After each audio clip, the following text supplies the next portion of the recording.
기도하시겠습니다. 하나님 아버지, 또 이 자리에 나와서 하나님 앞에 저희들 섰습니다. 하나님 아버지께서 저희들을 불러내 주시고 이 자리에 오게 해주셨사옵니다. 하나님, 우리가 온전한 마음으로 하나님을 예배할 수 있도록 성령님께서 도와주시옵시고, 진실로 성령 하나님께서 우리의 모든 심령 다 채워주시어서 정말 우리의 심령 가운데에서 어떤 일이 일어나는지 깨달아 알게 하여 주옵시고, 더럽고 추한 것들 오직 하나님 예수의 십자가의 볼로 온전히 씻음 받을 수 있도록 저희들 한 심령 보살펴 주옵소서. 주로 우리가 전심으로 하나님 말씀에 귀를 기울이게 하여 주옵시고, 그 말씀 한 말씀이 우리의 삶에 그대로 적용되어져서 우리가 하나님의 거룩한 백성으로 하나님의 자녀로서의 그 삶을 살아갈 수 있도록 우리의 힘이 되시고 능이 되게 하여 주옵소서. 예수님 이름으로 감사하며 기도드리옵나이다. 아멘. 오늘 말씀의 제목은 그대로 지었는데 우리 주보에 제가 좀 미리 프린트하느라고 바꾸지를 못했었어요. 지난주에 우리는 하나님의 사랑은 정말 언제나 우리 곁에 와 있다고 말씀드렸었습니다. 그래서 그 모든 약속의 말씀, 우리가 마태복음 28장 20절에도 내가 세상 끝날까지 너희와 항상 함께 있으리라고 하셨습니다. 그리고 그 하나님의 사랑은 우리가 아직 죄인 되었을 때에 그리스도께서 우리를 위하여 죽으시고 하나님께서 우리에 대한 자기 사랑을 확증하셨다는 그 하나님의 약속들이 있다고 말씀드렸습니다. 그럼에도 불구하고 우리가 매 순간순간 살아가면서 하나님 나라를 얼마나 사랑하시는지, 정말 하나님의 그 사랑을 내 깊이 느껴가면서 살지 못하는 경우가 너무나 많잖아요. 왜 그럴까요? 분명 세상 끝날까지 하나님의 그 약속은 절대로 변하지 않습니다. 지금 현재 이 순간에도 예수님께서 우리와 함께 있다는 사실은 오늘 성경 말씀의 그 약속에서 확실히 알고 있습니다.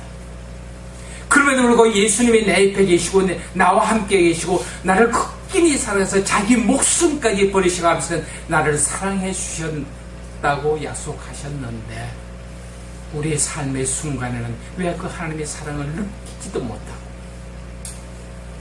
살아가느냐. 그것이 바로 뭐냐면 오늘 말씀에서 나왔습니다. 같이 한번 읽어보시겠습니다. 1절 2절요. 여호와의 손이 짧아 구원치 못하심도 아니요 귀가 둔하여 듣지 못하심도 아니라 오직 너희 죄악이 너희와 너희 하나님 사이를 내었고 너희 죄가 그 얼굴을 가리워서 너희를 듣지 않으시게 하리니. 그러니까요, 내가 매 순간순간 하나님의 그 사랑을 느끼면서 그 하나님의 은혜 가운데 살아가지 못하는 이유는 단 한 가지밖에 없다는 얘기예요. 그게 죄라는 얘기예요. 그러면 그렇게 말하는 사람이 있을 거예요. 예수님께서 십자가에 돌아가실 때 우리의 모든 죄를 다 용서해 주지 않으셨습니까? 다 사함받지 않았습니까? 내가 예수의 구주로 영접할 때에 그 모든 죄사함을 갖고 오는 하나님의 자녀라고 우리를 인쳐주지 않았습니까? 우리 한 사람마다 하나님께서 우리를 의롭다고 인쳐주시지 않았습니까? 맞아요. 분명히 하나님께서는 그렇게 해주셨어요. 다시 한번 하면 그때 내가 구원받은 그때를 한번 생각해 보십시오. 내가 정말 예수를 나를 구주로 영접하고 내가 하나님의 자녀 때 그때 우리의 심령 상태가 어떻습니까?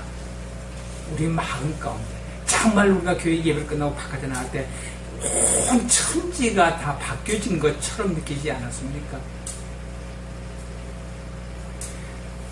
나무가지가 흔들릴 때 어떻게 느꼈어요? 정말 저들도 하나님을 할렐루야 하나님을 찬양한다고 그 마음껏 느끼지 않으셨습니까? 근데 그러한 마음이 언제부터 바뀌었어요? 언제부터 바람이 부니까 나무가 흔들리는구나. 그런 현상을 그런 식으로 우리가 보게 되셨습니다.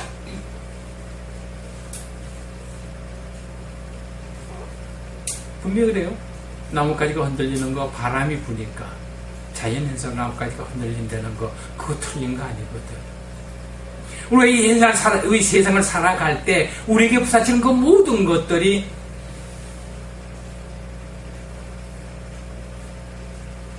보이는 그대로 우리에게 일어나고 있어요.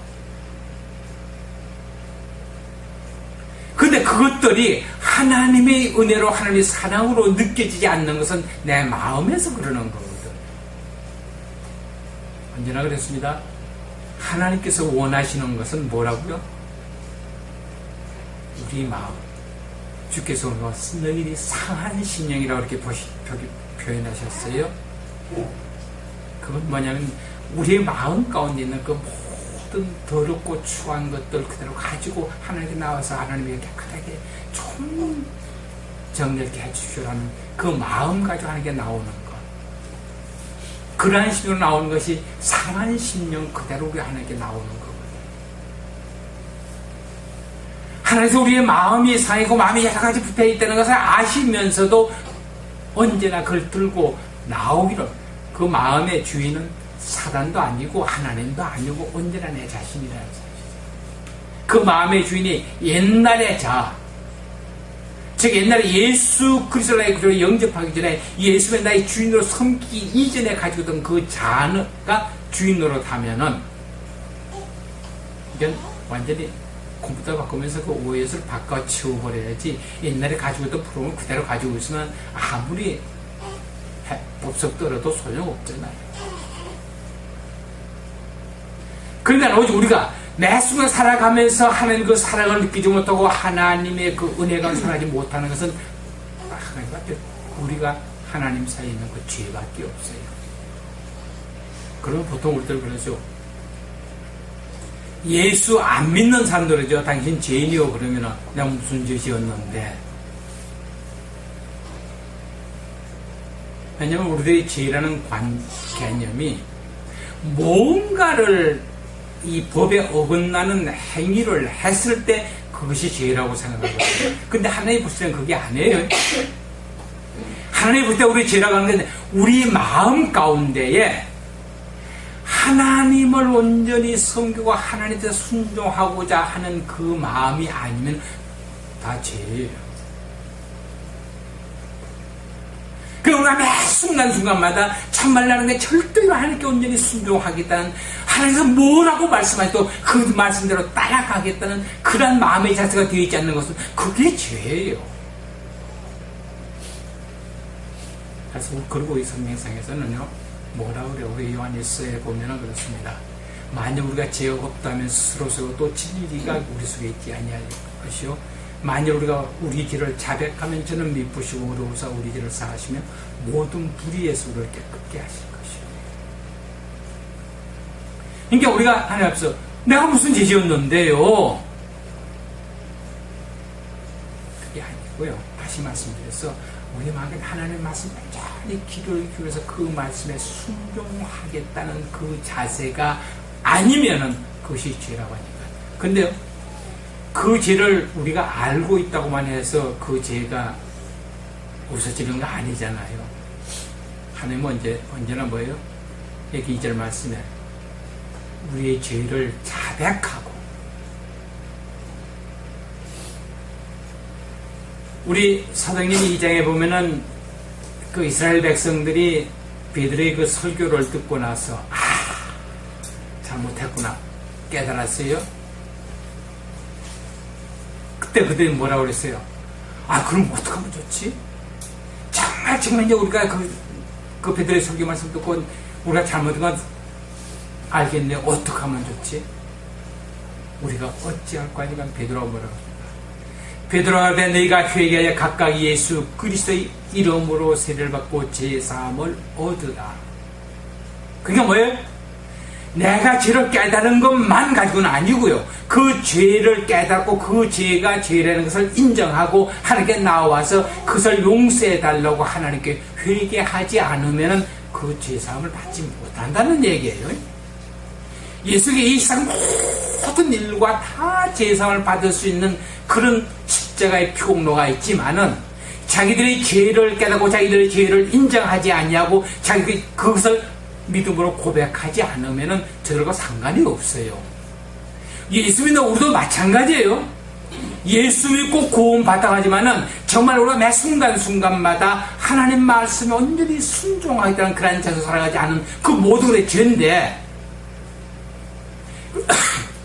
그걸 깨닫고 그걸 하나님 앞에 나와서 제가 잘못했습니다.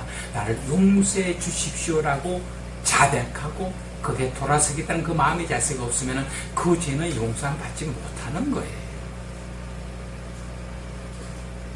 그래서 자꾸 우리들은 그러거든요. 자꾸 다른 사람들하고 비교해가 그 사람보다 내가 나은데 전혀 하나님 절대로 나 한 사람 1대1로 상대하시지 다른 사람보다 나라고 절대로 하나님께서 우리에게 그렇게 말씀 요구하지 않으십니다. 오늘 있죠? 갈릴리 호수에서 부활하신 다음에 갈릴리 호수가에서 베드로한테 네가 나를 사랑해 3번이나 물었어요. 그러니까 내 양을 먹이라 내 양을 치라고 하신 다음에 따라가니까 금방 자기가 정말 그 잘못한 그 실수 그 죄를 용서함 받고 난 다음에 사명을 받고 난 다음에 이젠 내가 지금 좀 있으니까 그 마음에 그런 불쌍한 생각이 들어갔겠죠? 그 예수님 따라가면서 나는 그렇게 했는데 저 친구는 어떻게 되지? 뻔히 저 따라오는 요한은 어떻게 됩니까? 물었어요. 그때 예수님이 뭐라고 대답했어요? 그가 세상 끝날까지 내가 살려도 내하고 무슨 상관이냐는 얘기예요. 너는 나를 따르는 거지 네 할 일만 제대로 하라는 얘기예요. 남들이 잘하고 잘못하고 그거 전혀 신경 쓸 거 없이 정말 내 자신이 하나님 앞에서 온전하게 회개하고 온전한 제사를 받고 온전히 순전한 삶을 살아가느냐. 이게 정말 쉽지 않다는 얘기입니다. 오늘도 쉽지 않을까요? 사도 바울은 정말 자기는 전심으로 하나님을 위한 삶을 한평생 살아왔어요. 담메색 도상에서 예수를 만나기 전까지는 예수 믿는다는 것이 하나님 뜻에 전혀 맞지 않고 이 구약 성경 말씀에 전혀 어긋난 거라서 그 사람들을 다 잡아 죽이는 것이 하나님이 기뻐하시는 줄 알았어요. 그가 하나님을 거역하기 위해서 그런 게 한 거 아니거든요. 그렇다면서 예수님을 만났어요. 예수님 만나고 나서 네가 그렇게 하는 것이 나를 핍박하는 거야. 하나님이 나를 핍박한다고 그러니까 뭘 할 말이 없잖아요. 그래서 그럼 완전히 뒤바뀌신 거예요. 정말 하나님의 뜻대로 그전에도 그렇게 하나님의 뜻대로 살기도 했지만 그 방법이 잘못되었다는 걸 깨닫고 난 다음에 이런 전적으로 자기 목숨 걸고 예수 그리스도를 전파하는데 자기 생애를 걸었던 사람이잖아요. 근데 그가 로마서를 쓸 때쯤에서는 그 신앙이 초보 신앙 아니에요. 정말 우리가 그거 보면 그 신앙의 그 깊이 그 교리적으로 얼마나 깊이 들어가다가 알 수 있어요. 그 중간 그 7장에 가서 뭐라고 그래요? 내 지체 속에서 다른 법이 내 마음의 법과 싸워 내 지체 속에 있는 죄의 법 아래로 나를 사로잡아오는 것을 보는다. 오라 나는 공고한 사람이다. 이 사망의 몸에서 누가 나를 건져내랴.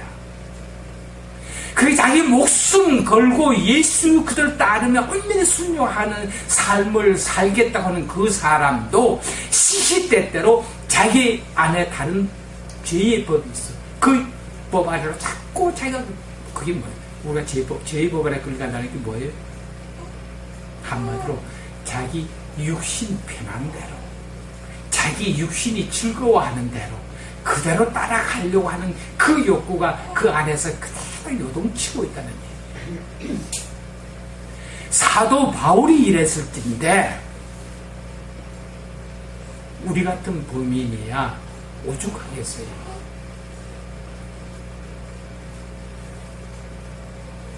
정말 다시 강조하면 사도는 자기 목숨 내 걸고 예수 그리스도를 전하는 것이 하나님이 기뻐하신 건 줄 알고 그대로 따라가는 사람. 그러면서 뭐라고 그래요? 정말 그런 많은 역경, 많은 고난을 받아오면서도 순간순간마다 이런 죄의 법이 자기를 끌고 가는 그 모습을 보면서 자기가 자기한테 뭐라고 해요? 나는 날마다 죽노라. 어때 우리가 지금까지 살아오면서 예수 믿는다고 말하면서 하나님의 자녀라고 말하면서 정말 우리 하늘대로 산다고 말하면서 이 날마다 죽는 경험을 해보셨어요?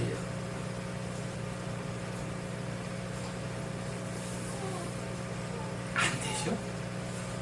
정말 저 자신도 그게 잘 안 되거든요. 그냥 조금만 뭐 건드리지만 발끈하고 올라오는.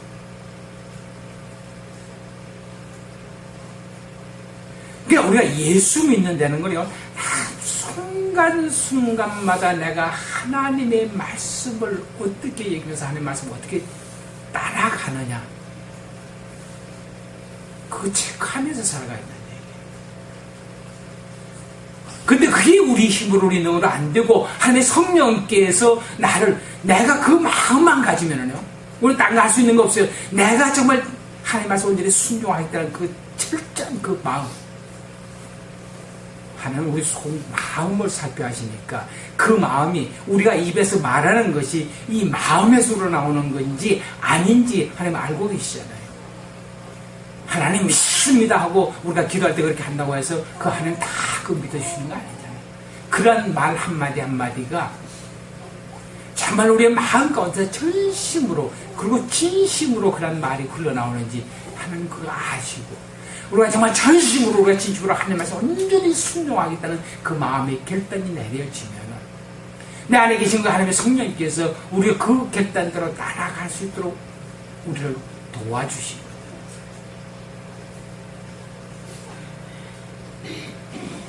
우리가 그러한 삶을 살아가지 않는 한은 우리는 죄 가운데에서 헤어날 법이 없어요.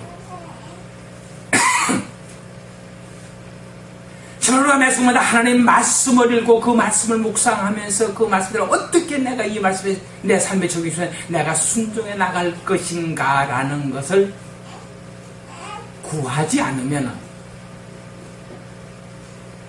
우리는 예수 믿지 않는 사람, 하나님의 자녀가 아닌 사람들하고 똑같은 삶을 살아갈 수밖에 없어요.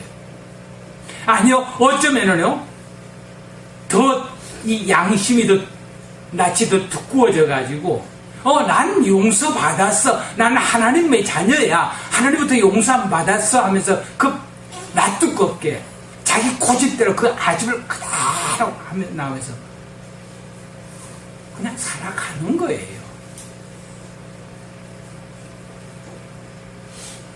그러니까 가끔 세상 사람들 보셔서 안 믿는 사람보다 더 해야 하는 말 들려온다고요.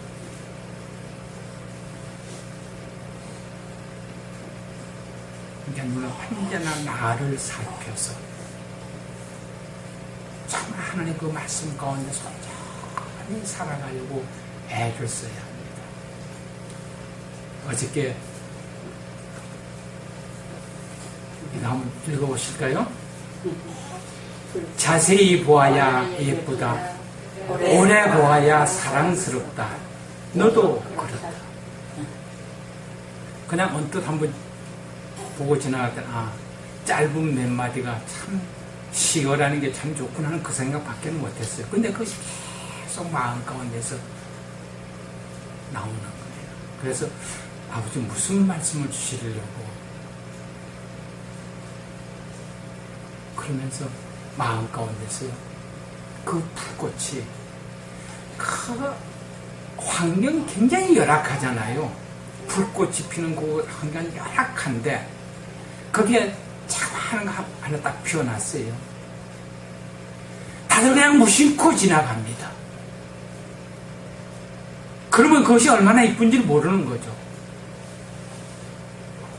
그것을 오래 좀 자세히 들여다보면 예쁘고, 그리고 오래 들여다보면 정말 사랑스러운데, 내 안에 있는 하나님께서 주신 그 마음, 하나님의 성령께서 내 마음 가운데, 네 마음 더럽고 추한 그 마음 가운데, 그 있는지 없는지도 모르고 있는 그 계신 그 성령 하나님께서 바로 그렇다는 얘기예요. 그 내 안에 있는 내 마음 가운데 있는 그 하나님의 성령께서 어떻게 하고 계신가 자세히 들여다봐야 그분께서 얼마나 마음 아파하시고 얼마나 그걸 알 거 아니냐. 잠깐 한번 옳고 지나갈 것이나 그 사람 계속해서 오도록 그분을 생각하고 한번 생각해봐라.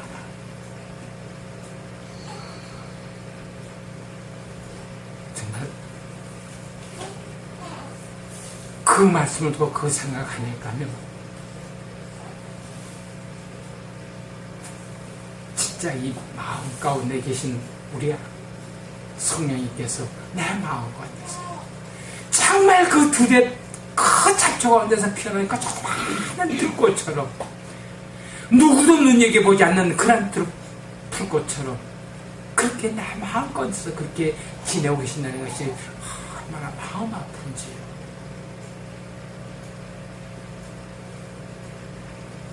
정말 아마 이 시 자체보다는 그게 제게 주는 그 하나님의 그 은혜를 한번 깊이 한번 묵상해 보시길. 그냥 아까 말씀드린 그냥 참 몇 마디 안 했는데 참 시라는 게 저렇게 좋구나. 근데 그걸 계속 생각나게 하시면서 그래, 하나님 무슨 말씀을 주시려고요? 내 안에 있는 내가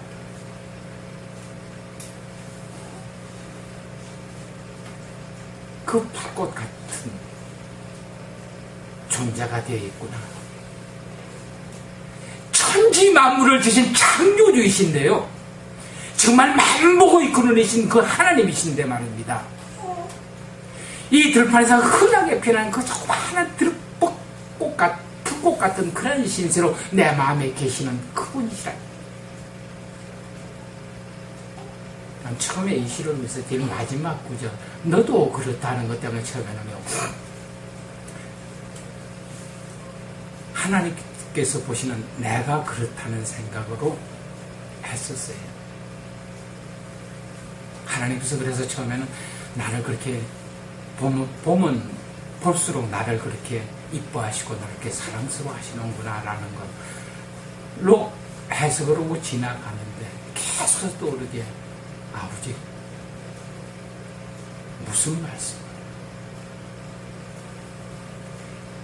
우리가요 입술로는 예수 믿는다, 하나님 감사합니다, 할렐루야 해가면서도 내 마음 가운데는 그 성령 하나님을 이 들에 핀 풀꽃 하나만큼도 제대로 관심 갖고 봐주지 않는다는 것이 얼마나 그 마음 가운데 슬픔을 드렸다는 얘기입니까? 우리 자신을 다시 한번 깊이 생각하시면서,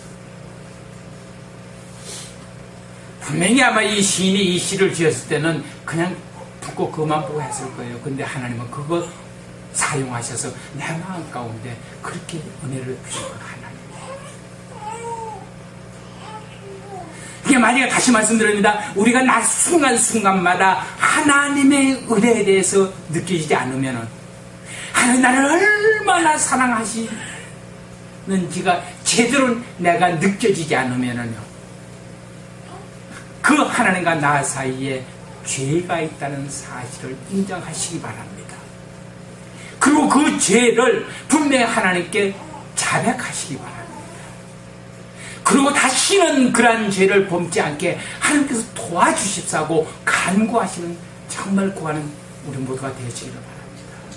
그럴 때 하나님께서는 우리를 도우시사 정말 우리로 하여금 순간순간마다 하나님의 은혜를 느껴가면서, 하나님 그 사랑을 느껴가면서,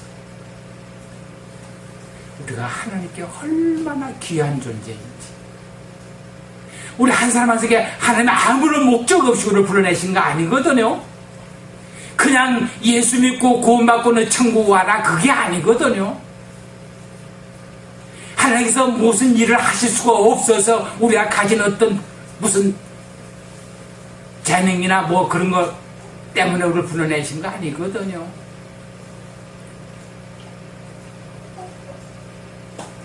정말 우리가 이 땅에 살아가면서요. 제가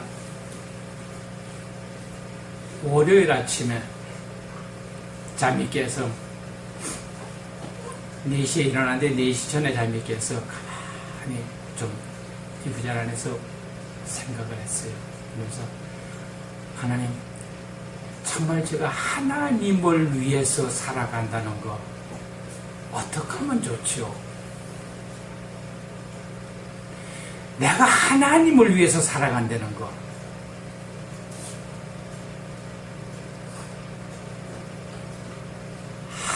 아무것도 할 게 없어요.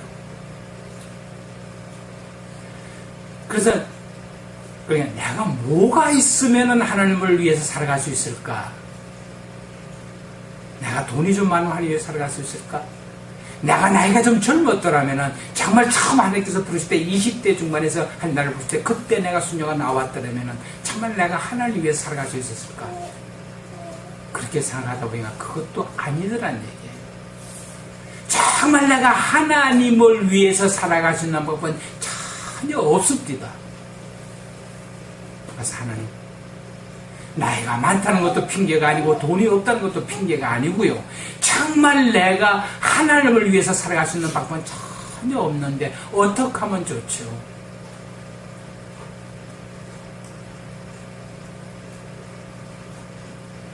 그러다가 문득 생각이 미쳐지는 것이, 그래, 어차피 내가 하나님을 위해서 살아갈 수 있는 방법은 전혀 없는데 오히려 정말 내가 하나님, 지금 현재 내 이렇게 건강한 모습으로 잠 깨게 해주신 것 감사합니다. 내가 오늘 하루요, 하나님께서 나에게 베푸신 그 모든 것 가지고 내가 감사하면서 내가 즐거워하면서 이 하루를 살아가렵니다. 제가 그 외에는 내가 하나님을 위해서 지금 털끔부터 할 수 있는 건 아무것도 없는데 내가 하나님을 위해서 살아가는 것이 아니라 하나님께서 내게 베풀어 주신 그것 가지고 나는 감사하면서 그것 가지고 나는 하나님을 찬양하면서 오늘 하루 살겠습니다. 그래서 그거 외에는 아무것도 없습니다. 혹시 뭔가 생각나는 게 있으면 누가 말씀해 주셔도 좋겠습니다만은 오늘 저는 그것이 제일 좋을 것 같아요. 매 순간순간마다 정말 내 하나님의 사랑을 느껴가면서 하나님 내가 은혜 가운데 살아가는 것을 깨달아가면서요. 사실 우리가 매 순간순간 숨쉬고 살아가는 마다 하나님의 은혜로 살아가는 거거든요. 하나님의 은혜 아니면 아무것도 없거든요. 이걸 하나님의 은혜로 느껴질 수 있을 때 그때가 바로 우리가 시험에 들지 않고 하나님 은혜 가운데 살아가는 삶의 순간입니다. 정말 저같이 그렇게 미련하고 둔해서 내 마음 가운데서 오신 천지 만물을 지신 창조주 하나님을 그 하찮은 들에 핀 그런 풋꽃 같은 그런 존재로 만들지 마시고 언제나 참으로 자세히 그 성령 하나님을 살펴가면서 오래 그 성령 하나님을 살펴가면 정말 그분처럼 우리를 사랑해 주신 분이 오실 줄 압니다. 기도하시겠습니다. 하나님 아버지, 우리가 하나님을 사랑한다고 하는 것은 하나님께서 우리를 사랑하시는 게 도저히 비교할 수가 없습니다. 정말 우리가 입술로 언제나 하나님을 사랑한다고 할 때가 많이 있지만은 정말 그 하나님께서 우리를 사랑하시는 그 사랑에는 비교할 수 없습니다. 하나님 아버지, 그러나 저희들이 미련하고 둔해서 깨닫지 못했을 때 이렇게 깨닫게 해주시오니 정말 아버지 매 순간순간 하나님 성령께서 우리를 깨닫게 해주셔서 우리와 하나님 사이를 내는 그 모든 더럽고 추한 죄를 깨끗이 씻을 수 있도록 용서받을 수 있도록 우리에게 힘주시고 능력 주셔서 우리가 언제나 하나님의 그 사랑을 느끼고 하나님의 은혜 가운데 살아갈 수 있도록 축복하여 주옵소서. 예수님 이름으로 감사하며 기도드리옵나이다. 아멘.